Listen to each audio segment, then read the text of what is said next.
Salut, dragi prieteni! Bine ați venit pe canalul FV Blog. În acest videoclip voi prezenta un USB tester model UM34C, cel din imagine, ce vine în carcasă metalică. Să-l desfacem. Acesta este. El poate măsura tensiunea electrică prin USB, curentul electric și multe alte caracteristici. După cum se vede. El are mai multe intrări în comparație cu alte USB testere. Însemnând că are USB clasic, intrare USB, micro USB, după cum se vede, și USB Type-C. După cum se vede, ok. Acesta este. Dăm carcasa la o parte. El a fost cumpărat, el se poate cumpăra și singur, dar eu l-am cumpărat împreună cu acest USB loader, ce joacă rol de consumator reglabil. Ce se poate regla prin acest semi-reglabil multitură, din câte cunosc că se numește. Ok.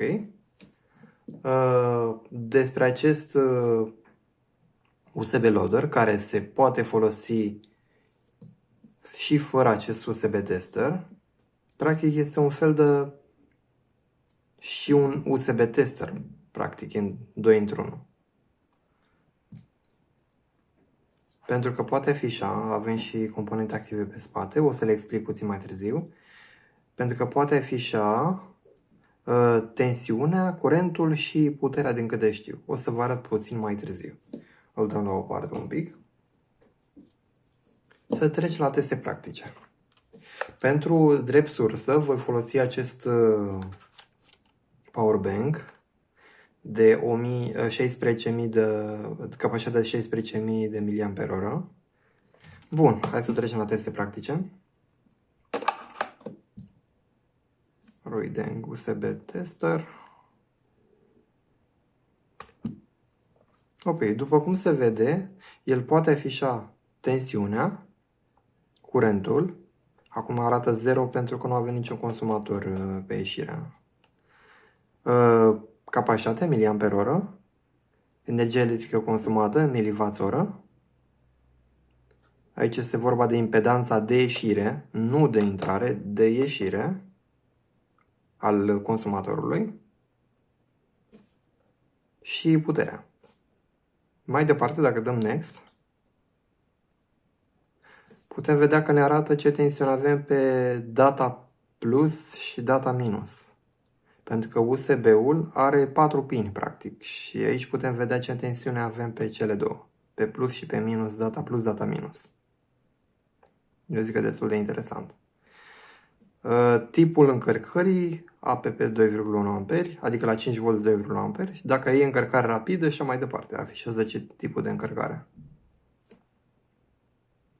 Observăm că avem și temperatura sus, în Celsius. Capacitate și energia consumată se poate da pe tot ecranul, să apare caractere mai mari pentru a vedea pe tot ecranul. Aici, în schimb, din câte am citit, în cartea tehnică ar fi că este conectat direct prin USB la sursă și a doua pictogramă pare să însemne că ar fi tot legat la sursă, dar prin intermediul unui cablu. Probabil ne dă... Cred că aici vrea să că ne dă ce rezistență avem pe cablu sau ceva gen, impedanța pe cablu. Nu știu ce vrea să însemne. Puteți să-mi spuneți voi în comentarii, eu am citit în manual și n-am înțeles mai nimic. Putem observa că avem și diagramă pentru tensiune și curent. Mai departe avem meniul în care putem schimba în cât timp să se oprească ecranul, luminositatea ecranul practic. Mai departe avem luminositatea. Stați să vedem dacă... Da, apăsăm pe amândouă, selectează, aici putem schimba 2, 3, 4, 5, 6, 7, 8, 9 minute, până 9 minute se poate schimba. Pentru a ne duce în jos, apăsăm pe butonul din dreapta. Și avem luminositate 0, 1, 2, 3, 4, 5. Da, 5. Mai departe, avem în ce mod doriți să afișeze temperatura, în Celsius sau în Fahrenheit. Pentru că aici scrie centigrade. Mă rog, nu știu, Celsius și Fahrenheit. Lăsăm în Celsius, pentru că la noi e Celsius, nu sunt ca americanii. Nu sunt ca americanii în Fahrenheit. Aici avem culoarea de fundal, practic,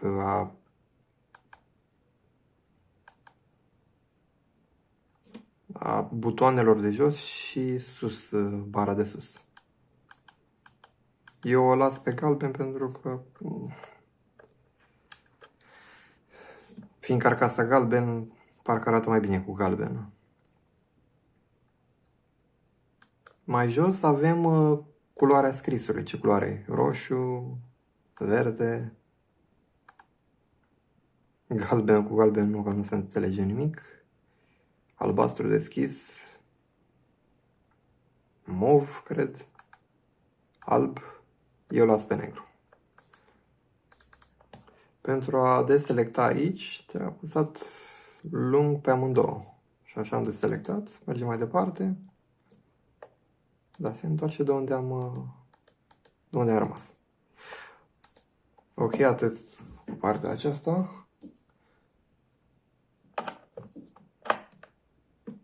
Să montăm USB tester, USB loader-ul, pardon. El în momentul de față, când acest USB tester, USB loader, pardon, este montat, să dăm curentul mai jos, el este în standby, însemnând că nu consumă. Ceea ce îmi place foarte mult, adică în momentul când introduc USB-ul, nu vreau să consume direct, să îmi solicite imediat consumă, Și după ce voi apăsa acest buton, avem un buton de on-off. Lăsăm la 1,1 amperi. Și când dorim să consume, apăsăm pe acest buton. Și acum, după cum vedem, avem consum de 1,1. Ok, ne întoarcem la afișaj. Da, hai să vă spun, înainte să mă întorc la acel afișaj, să vă spun ce poate afișa acest afișaj de la USB Loader. Acesta poate afișa puterea. În vaz, aici scrie P de la power, fiind din engleză, adică 5,5W puterea, tensiunea de 4,9V și amperi. Atât. Nici nu vă trebuie pentru chestii banale, pentru un test la un power bank sau un adaptor USB să vedeți până la ce curent poate duce, e suficient să folosiți doar acest USB loader. Da, arată tensiunea, curentul și puterea. Ok, să ne întoarcem la acest afișaj. Și dacă tot suntem la acest capitol, să creștem curentul pentru a vedea ce amperaj poate ține acest powerbank. Putem observa că are un reglaj fin. Era mai rău dacă avea un reglaj brut, prea rapid. Ceea ce era destul de nașpa, pentru că nu aveai cum să reglezi fin.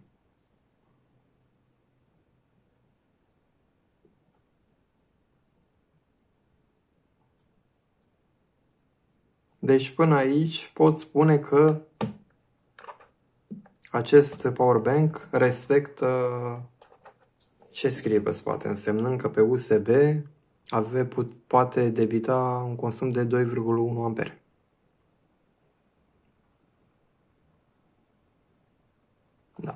Întrebarea este, deși eu știu răspunsul, clar, să dezactivăm, dăm consum înapoi pe mai puțin, da, stai să activăm din nou, să dăm consum mai mic, ne întoarcem la 1 amper. Întrebarea este, pe celălalt USB, aici fiind pe USB ieșirea 2, pe celălalt USB, pentru că pe spate scrie un decât 1 amper, pare să. Ok, pornim. Aici e pe USB 1, pe ieșirea de USB 1.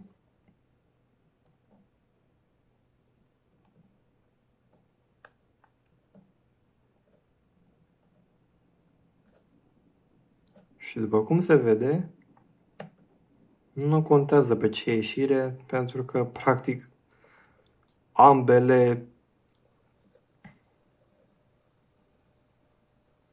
sunt aceleași, practic. Nu e nicio diferență între ele. Și am observat la majoritatea ce am achiziționat eu până acum, la majoritatea nu are nicio treabă că, domne, USB ieșirea 1 și are curent mai mic și a doua ieșire are curent mai mare. Nu, ambele au aceeași.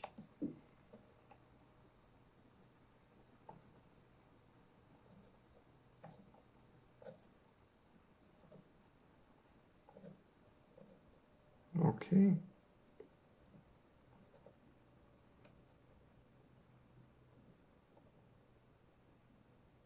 Cam atât. Nu mă duc mai mult. Nu, cam atât. Nu are sens să mă duc în protecție. Deci poate debita un curent de 2, aproape 2,7 curat. Bun. Ok, atât cu partea practică. Dăm powerbank-ul la o parte. Și acest USB tester. În plus, față de alte USB testere, are și conectare prin Bluetooth. Un moment să vă arăt.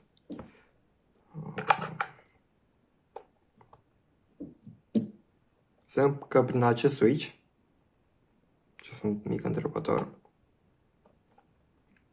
se poate conecta prin Bluetooth și clipește un LED albastru specific pentru Bluetooth. Ei mi-au dat o chestie din un cartonaș care am un cod, se poate scana și se descarcă, practic este acest link de aici. Mediafire.com, se pare că nu au, nu se poate descărca prin site-ul lor. Și de aici se poate descărca și aplicație și manualul, aplicația și manualul, practic, ca atât vă trebuie. Dădem acest USB tester la o parte și vom vorbi despre acest USB loader. După cum v-am spus, o să vă explic despre circuitul spate. Nu o să spun lucruri prea complexe, ci așa, după cum am înțeles eu, prin cuvintele mele. Primele componente active pe care le-am recunoscut imediat, nici nu a trebuit să caut să-mi dau seama, este acest LM317, fiind un stabilizator de tensiune reglabil și acest tranzistor Darlington tip 122. L-am recunoscut imediat. Bineînțeles și anumite componente active, precum diodele acestea, au această diodă, un tranzistor aici, acesta cred că este un integrat, seamănă, cel de aici, seamănă cu tranzistor, dar nu cred că ar fi tranzistor, se numește M535-0B. Da, ok. Mai departe, avem acest integrat, Acesta, chiar dacă vi se pare, a fost oarecum ușor de citit în comparație cu acesta de aici. Acest integrat se numește TM74HC595 și joacă rol din punct de vedere tehnic de Shift Register. Practic, primește de la acest procesor, acest microcontroller, trimite semnal către acest Shift Register, iar acesta joacă rol de traducător către acest afișaj. El traduce acele date de la microcontroller către afișaj.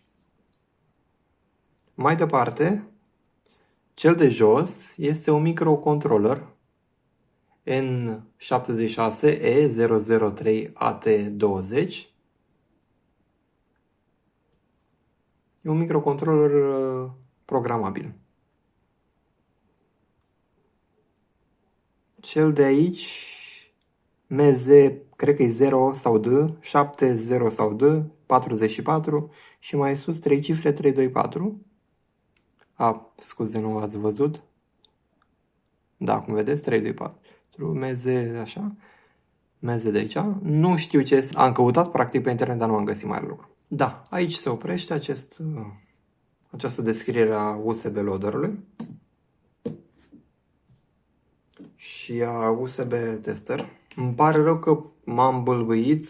Este destul de dificil să filmezi, în același timp să vorbești, pentru că la prima vedere pare ușor. Ai în minte, domne, trebuie să prezinți acest USB tester și un USB loader, prezinți repede și am terminat. În practică nu chiar așa ușor, pentru că ai ceva în minte, în realitate este altceva față de ce ai vrut. Eu zic niște jucării pentru electroniști destul de utile. Părerea mea. Eu vă mulțumesc pentru că ați văzut acest videoclip și sper că v-a plăcut și vă aștept data viitoare la un video, sper eu, mai interesant decât acesta. Toate cele bune!